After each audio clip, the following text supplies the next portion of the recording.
중국의 공유 서비스 회사에 투자한 1650만 명이 큰 손해를 입게 되면서 사회적 문제로 자리 잡고 있습니다. 중국 회사가 투자자 및 이용자들의 빚을 갚는 데만 988년이 걸린다고 합니다. 피커TV에서 자세한 내용 전해드리겠습니다. 2020년 이후 중국 도시의 거리 풍경이 눈에 띄게 달라졌습니다. C19 감염증의 영향으로 중국에서는 지하철이나 버스 등 대중교통을 이용하지 않고 자전거로 이동하는 사람이 증가함에 따라 전기 자전거 공유 서비스가 급격히 확대되고 있습니다. 과거 중국에서는 어디서나 승하차해도 괜찮은 일반 자전거 공유 서비스가 번성했던 적이 있습니다. 하지만 지금은 많은 전기 자전거가 도심 거리를 달리고 있습니다. 지면에 페인트로 선을 그은 자전거 주차 구역도 설치되어 있고 거기에는 전기 자전거가 여러 대 세워져 있습니다. 이용 방법은 제공하는 업체에 따라 조금씩 다르지만 기본적으로 전기 자전거를 선택해 스마트폰 앱으로 결제하는 것은 같습니다. 일반적으로 중국에서 공유되고 있는 모든 자전거는 공식 앱이나 위챗 내에 있는 웹으로 자전거 QR코드를 스캔하면 이용할 수 있습니다. 사용을 멈출 때는 잠금을 걸면 끝입니다.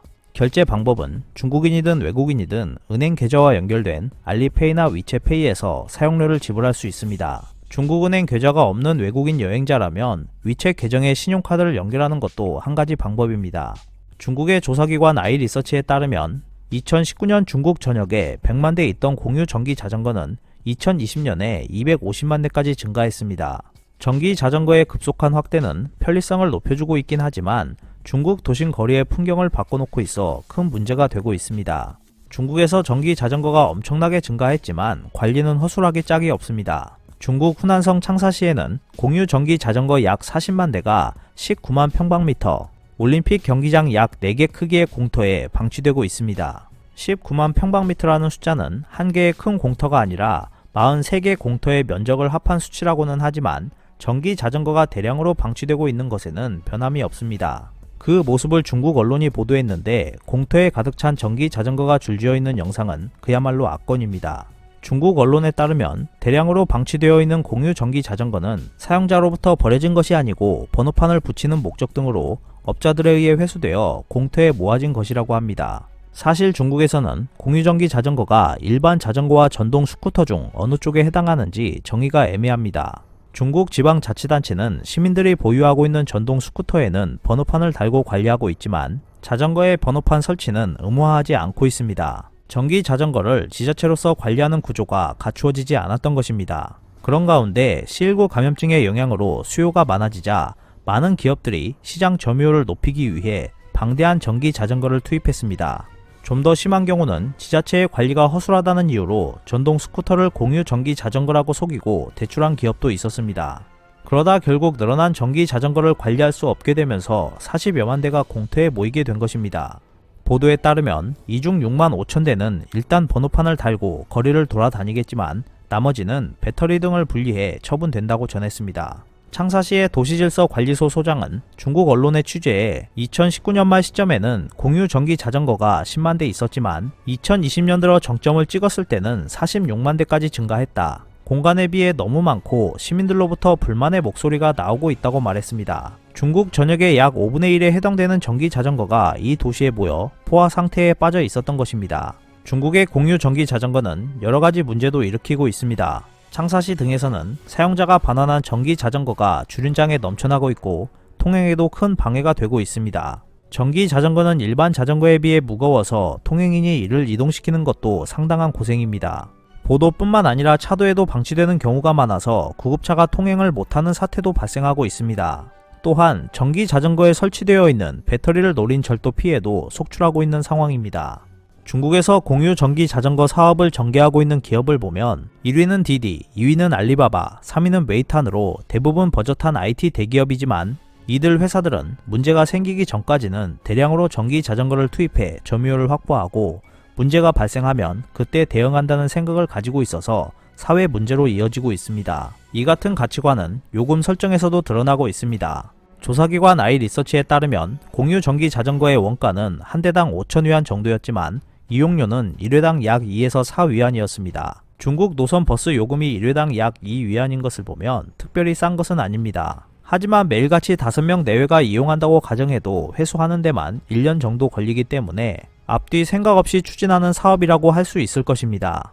박리 다매용 공유 전기 자전거가 그래도 중국에서 비즈니스로 판치는 배경에는 돈을 벌기보다는 자금 조달에 의한 사업 확대를 중시하는 중국 스타트업 일대의 풍조가 있습니다. 중국의 관리들과 기업인들이 사리 사욕을 채우기 위해 하는 사업일지도 모르지만 정확하지는 않습니다. 이러한 사업을 진행하는 기업들 중 점유율이 높은 대기업은 그나마 나은 편이지만 개중에는 투자가 선행된 나머지 서비스 제공이 여의치 않게 된 오포라고 하는 회사도 있습니다. 오포는 당초 임대주택의 보증금과 같은 형태로 이용료에 포함시켜 사용자로부터 보증금을 받았습니다.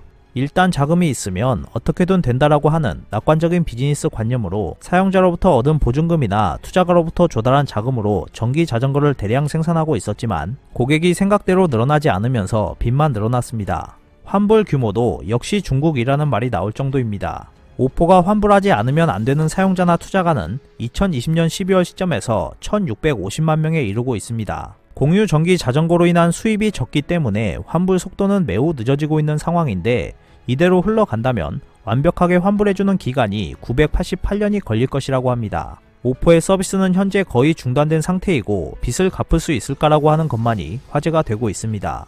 공유 전기 자전거는 향후에도 중국 각지의 도시에 투입되어 다양한 문제의 불씨가 될 것으로 보입니다. 중국 지방자치단체로부터 규제를 받기도 하면서 서비스가 개선될 수도 있겠지만 그것이 이익을 낼지는 아무도 모릅니다. 디디나 알리바바와 같이 문제를 일으키면서도 공유 서비스를 계속할 수 있다면 언젠가 수익이 날 수도 있겠지만 아무런 계획 없이 전기 자전거를 대량 생산해 자금을 회수하지 못하고 있는 회사는 오포와 같이 빚더미의 결말을 맞이할 것입니다. 현재 한국도 공유 자전거부터 킥보드까지 여러가지 공유 서비스가 운영되고 있습니다. 앞서 2018년 1월에는 중국 기업 오포가 부산에 공유 자전거를 도입했으나 1년도 안 돼 서비스를 중단한 이후 도심 곳곳에 흉물처럼 방치되는 일이 있었습니다. 이처럼 공유형 전기 자전거가 세금만 낭비하고 제대로 관리되지 못할 것이라는 우려를 제기하는 지자체도 있습니다. 유용하게 사용될 수도 있는 공유 서비스가 한국에서도 확대되고 있는 상황이지만 그에 걸맞는 법규와 인프라가 제대로 갖춰지지 않는다면 중국과 같이 도심의 흉물로 남을 수 있음을 기억해야 할 것입니다. 서울시는 1월 20일 공용 자전거 따릉이 누적 가입자 수가 278만 6천 명을 넘어섰다고 밝혔습니다.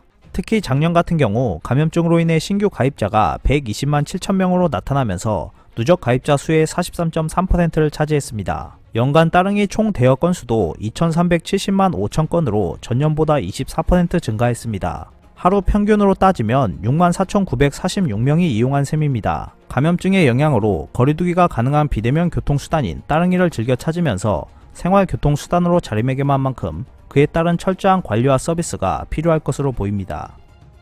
오늘 준비한 소식은 여기까지입니다. 끝까지 시청해주셔서 감사합니다. 여러분의 좋아요와 구독은 영상 제작에 큰 힘이 됩니다. 앞으로도 피커TV에 많은 관심 부탁드리겠습니다. 오늘도 즐겁고 멋진 하루 보내세요. 다음 영상에서 뵙겠습니다.